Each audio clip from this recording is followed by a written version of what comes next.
What's up, everybody? It's your boy ShowtimeDr. Coming to you from the Ozarks in the swamp. Way the sound bites are. Anyways, I thought we'd revisit the Nikita dungeon. I'm a little more prepared this time. I got all water heroes, and then, but I'm not running a traditional setup, so I'll show you guys what I got going on. But before that, here are your bonuses and your anti-bonuses. I still don't agree with them nerfing Tayo in here. They should have just, if they didn't want Tayo to dominate in here for the DPS race, just make it so you can't multi or counter. You know, that would have been really good, but whatever. It's just, they're always going to nerf. I think that's going to be it going forward. They're always going to nerf any Advent hero that can do a lot of damage or be really useful, just because we can get them to 666 fairly easily once we get them on farm. So Verdandi, she's increasing water attack 150. Esna's increasing health, which is actually going to be pretty good. Then Karen, unfortunately I don't have a Karen. But she increases recovery amount, so that's cool. So let me show you what I'm running. So this is my team right here, and then I always go and get a Verdandi. Let's see, we'll take Riku's Verdandi. Oh crap, I just noticed the capture's off a bit, hold on.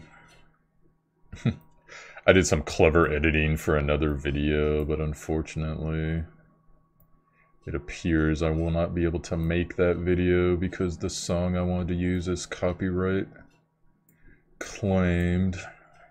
So that's too bad. Alright guys, so let's get back to it. So, this is what I'm running now. Esna, as you saw in the bonuses, she's increasing health by 50% for the party as a bonus. This is what I run her. Lots of crit damage. You know, right around that 98%. She gets another 10% from bonus, guild bonus.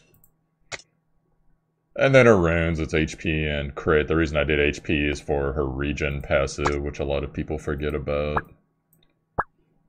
Where is it? If caster's HP is below 30 at the end of the turn, restores HP by 30, so. But a lot of people, they only see her as a straight DPS. Now Aika, got a lot of hate for Aika, but the cool thing about Aika is, since Esna's increasing HP, I maxed her everyone's idol, so not only is she doing a big fat heal, but she's increasing max HP by 50% for 2 turns, which comes in handy, depending on how the DPS races go for Phase 2 and 3, and occasionally Phase 1, sometimes those pigs get out of control. But the cool part about her, she adds a resolve as long as it's not her being taken fatal damage. And she decreases a little bit of damage taken for herself, I believe, and then she has a chance to charm when attacking, so I have her with a lot of counter. So oftentimes she'll be charming the pigs. And then here is a new favorite here, Julie. So a lot of people are going to look like, wow, look at those base stacks, those are garbage. Well, she's an SR, get over it. So, her bread and butter skill in this dungeon's number 2, inflicts damage equal to 320% of attack to one target, increased 100% chance to decrease the target's turn speed. That's really good against Nikita. And then also on occasion, I forget the middle guy's name, but the lion dude. Depending on how the DPS race is going, slowing them down is really good, and hitting them really hard is also good. Now another thing she does, she has a 100% chance to add 30% damage that ignores defense on all her attacks. And she has a buff she throws out at the beginning of a wave, 30% attack for an ally and her for 1 turn. And then every 3rd turn she's throwing that out as well. So that's pretty cool. So that's cool. So Julie actually does pretty good. Now Demos is someone I've gotten recently. The cool thing about Demos, on his 1, remove 1 buff from the target, 25% chance. That goes off a fair amount, even though I can't skill it up because he's the only copy I have. Of course he has Dark Warrior. Dark Warrior remove and make immune to all abnormal statuses. Or removes all debuff and make immune to abnormal statuses and increases attack. So that can be pretty nice for Verdandi or Esna, depending on who needs it. And then this one, you know, Veil of Phantasm, evade, and does a little heal. So overall, he's pretty useful. And then Verdandi, do I need to tell people about Verdandi at this point? Find a Verdandi with maxed ult, as much crit damage and attack as possible. And then if he happens to have some multi, that's great. And yeah, so... Oh, and if you're wondering, I ruined Julie with crit and attack. And Demos, I think he still has basic runes, but, you know, your supports usually don't have to be too built up. A lot of counter on him, so let's get started. Get in this dungeon. And if you're wondering about their talents, it's all the standard stuff for either DPS or defense debuff slash turn this down a bit. Okay, so the pigs, they're super annoying just because they have cone attack. All their attacks except for their stomp ignore armor, and their stomp can stun. So it gets to be quite dumb. So what you want to do, you want to try to get their attention on either, in my case, Esna or Verdandi, because the cone attack will only hit one person then. And then you want to take down one of the pigs ASAP. Now the problem is they're stacking an attack buff. And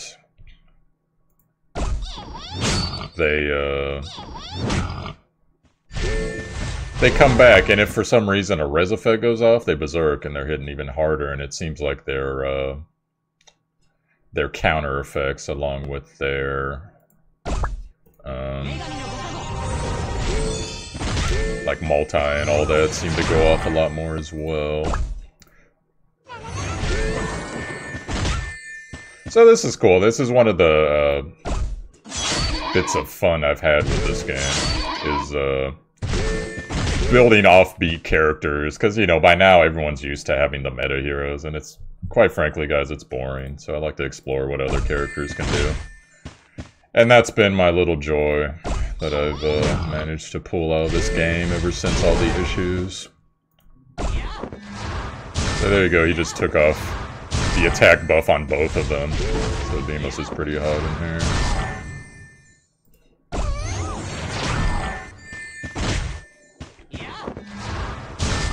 Yeah, you got it again.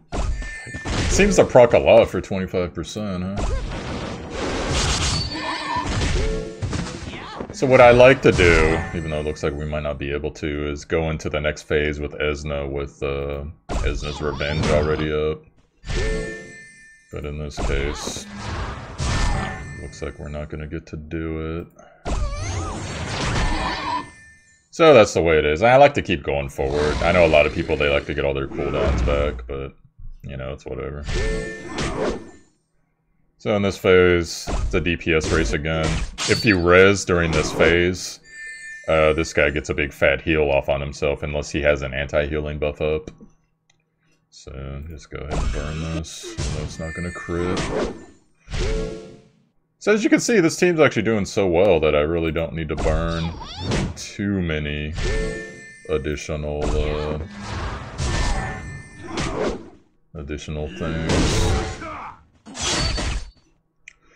Now, he's gotten Crush on Demos, but I know he's going to be attacking Verdandi.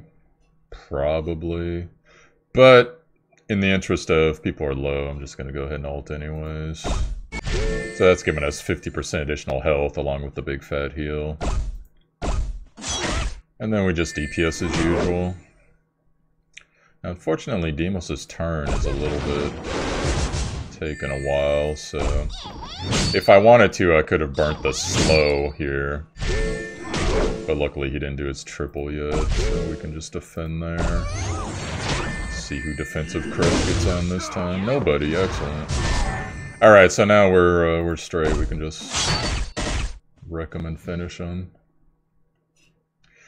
So, depending on how this goes, you never know. Sometimes she gets all the procs.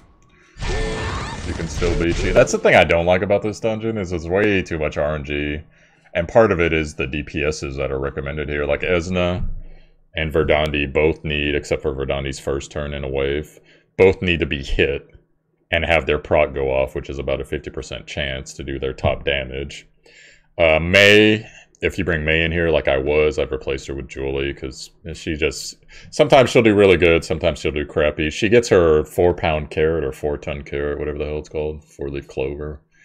And that's great. She'll ignore armor then, but the problem is it's a 70% chance to proc. I've had it not go off 5 times.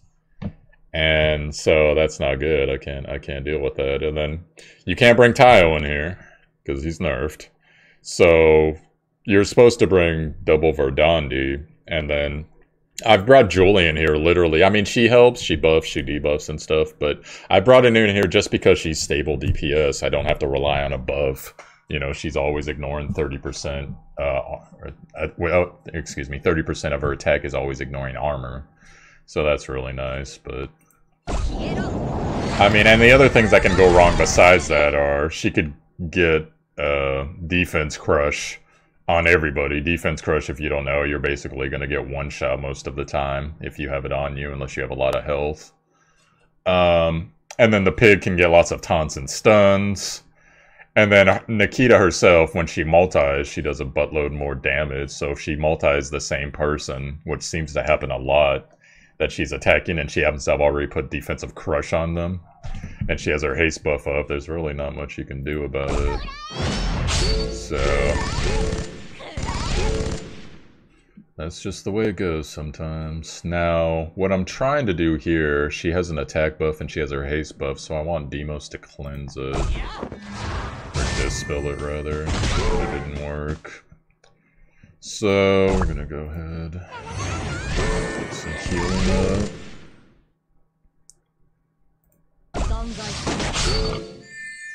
So every time Verdandi crits, has a chance to put up, like, unable to be revived and block resolve. So...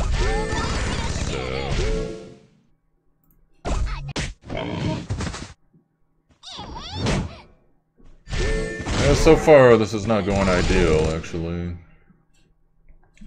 I'm thinking I'm just gonna blow his ult right now. Yeah, that's fine. So we need the heal.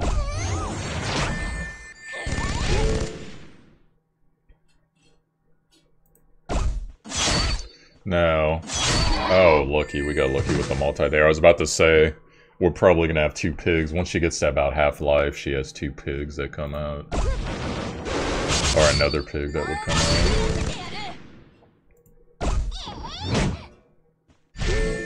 So the snare did work, so that's cool.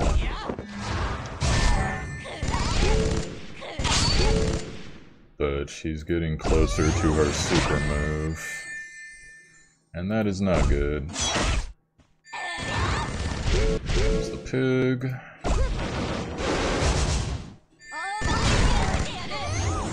Now, luckily, the other cool thing about this team, for those who don't know, Aika throws out a passive resolve to everyone that's not her. So if you notice, I don't have any on-demand res on my team. Demos does provide a resurrection one time, but... you know, I can't really control if they kill, like, multiple people. I can't really control who it's gonna go on. So... right there, Demos took off her haste, which is nice. That'll buy us a little bit of time. On occasion, too, Aika will charm the pig, as you can see right there. So that's pretty cool. It basically skips a pig turn. Unless, well, she charmed him again. So we're in a bit of trouble here because, yes, we have Verdandi ult, but she does not have her crit up. So instead, I'm forced to hope that she will get hit. And unfortunately, what seems to be happening for me is both of my good DPSs are on the edge, and she keeps focusing Julie, because I guess Julie's probably hit her the hardest by now. So I'm kind of boned. But I've spread them out in this way so that all the DPS aren't together and can't all get taunted at the same time. But it looks like that might be... oh, she got taunted. I did not even see that. Alright, so what I'm gonna hope for here, I am gonna throw out a damage buff on Verdandi and just hope Verdandi can get off an ultimate attack that will end this.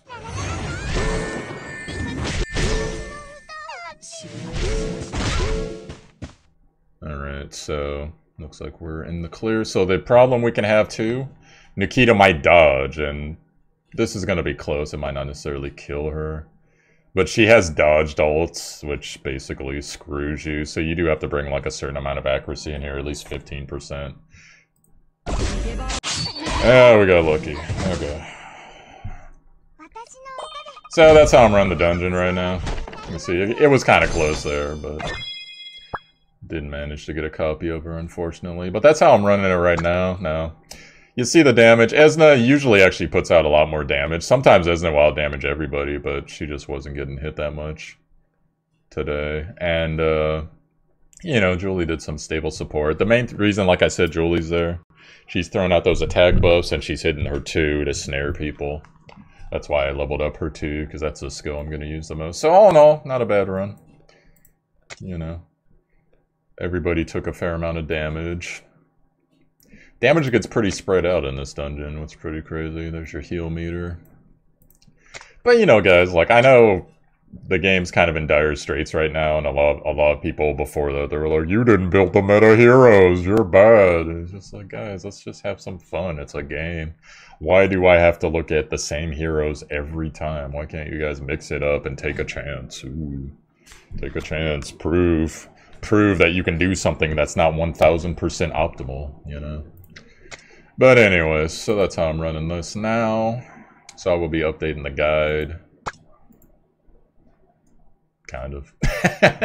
It's not like a hard run, because I know most people aren't going to run it like that, but I'm just showing you guys it is possible to run it with not double Verdandi. Unfortunately, they made Verdandi basically required in this dungeon because she's one of the, if not the only water hero, there might be one other that does anti-revive, and she's definitely the only one that blocks resolve. And so that's pretty much the only way you can handle the pigs, because they still have that bug sometimes where the pig survives, even though Nikita died. So then if you don't have anti-revive on your team, you're screwed. You can kill the pig a billion times. It doesn't matter. So anyways, guys, I hope you enjoyed this video. I'll be doing a lot more today, not necessarily on this game, but yeah. So once again, I'm ShowtimeDr. You found my YouTube. Hit like if you enjoyed the content. Also, I'm on Twitch, twitch.tv/ShowtimeDr. And as well, I have a Discord tab you can go to. It's in the notes, in the title notes for the video. We got KC tabs in there. We got tabs for everything. Regalia, Lost, Epic 7. So feel free to come on by, share your experiences, ask questions, etc., etc. And I will catch you guys later. Peace.